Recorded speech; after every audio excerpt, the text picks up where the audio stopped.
Hello and welcome to Little Learners. This shot is quite zoomed out at the moment because I just wanted to draw your attention to this. Yes, the 100,000 subscriber plaque that this channel earned has arrived.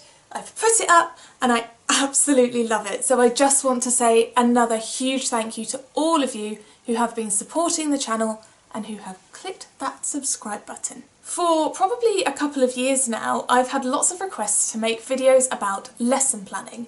I have no idea why I haven't made one yet, but that is what we're going to be doing today. So in this video, I'm going to be going over the basics of lesson planning, and then in a further video, I'll be going into a little bit more detail about weekly and daily planning. There is also a method of planning called in-the-moment planning, so if you want to know about that, I can also make that video too, so let me know in the comments below. Before we get started, don't forget to click that like button if you find the video helpful, as it really helps out the channel, and leave any questions you have in the comment section below. So lots of different schools and settings will have different types of planning. However, generally speaking, there are three types: long-term, medium-term and short-term, and that's what we're going to be covering today. Now, if you are a trainee teacher or a new teacher, you might be very familiar with short-term planning and maybe medium-term planning, but not so much with long-term planning. So a long-term plan is for the entire year, and this covers everything that will be learnt within that particular subject or area, and at what time of year all of this will be taught. These will have been done before the school year starts in the autumn term. For early years, long-term plans will be using the EYFS and looking at the different ages and stages and also the goals at the end of reception to decide what to teach and when, to make sure that children cover all areas of learning. In primary school, this will be the same, but of course with the national curriculum, and there will be a long-term plan for each subject. Of course, some schools or settings use different frameworks or curriculums, but it's the same principle really. So, long-term plan, long-term, the entire year. This obviously doesn't go into lots and lots of detail because we have our medium and short-term plans for that. So, moving on to medium-term planning. In medium-term planning, we can get a little bit more detailed and a little bit more focused. So usually medium-term planning is focused on one half term, sometimes a whole term depending on the school or setting. Medium-term plans usually work on a week-by-week basis, laying out what children are going to be taught each week, what the aims of learning or learning objectives are week by week for each area or subject. So medium-term plans are informed by the long-term plan. So the long-term plan tells us what we're going to be learning throughout the entire year, and the medium-term plan allows us to go week by week and really get a little bit more into detail about what we're going to be teaching and when. But rather than over the entire year, that's just over a half term or a term. Now we get on to our short-term planning, which is what most teachers and practitioners, students will be most familiar with.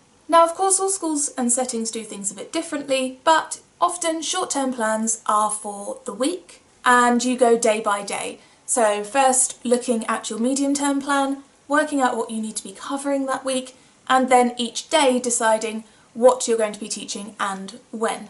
In your short-term planning, you will probably come up with your learning objectives for each specific lesson, or in early years, of course, we don't quite have structured lessons like in Key Stage 1, but we will have our learning objectives set out. And also in early years, you may put on your short-term planning what you want to have out for your provision. So, for example, if on Monday morning you know that you want to be looking at a particular aspect of phonics, you want to be working on a particular letter sound, and you have a bit more of a structured lesson format for that, you'll still also have your provision around the classroom with different activities covering different areas of learning. Personally, I didn't really ever put my provision ideas on my short-term plan because I just kind of knew what they were going to be, but some teachers may find that helpful. Although do remember that in early years we often follow children's interests, so things change a lot.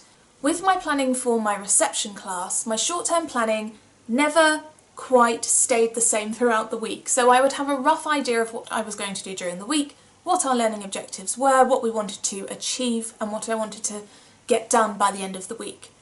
But depending on how the children reacted to certain things, if they were really interested in something or I wanted to follow their interests in a certain way, my planning might slightly change, I might need to tweak it a bit. I had to be very, very flexible. And often I would leave Friday completely blank so that gave us time to follow any interests that the children have found. If they didn't get some things done during the week because they were more interested in something else, we had time to do that on Friday.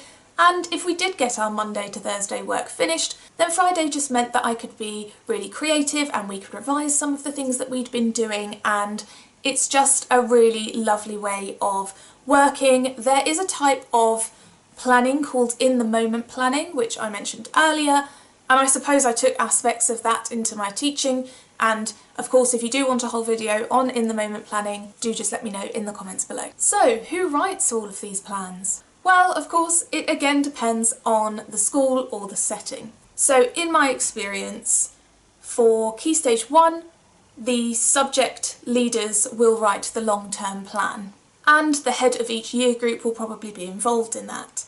In early years, it will probably be the head of early years or the head of reception who writes the long-term plan for the year, and will probably have some other staff involved in that too. So in some schools it may be that the subject leader writes the long-term plan for the year, it may be that the senior leadership team work with them to write the long-term plan for the year. It really does just depend.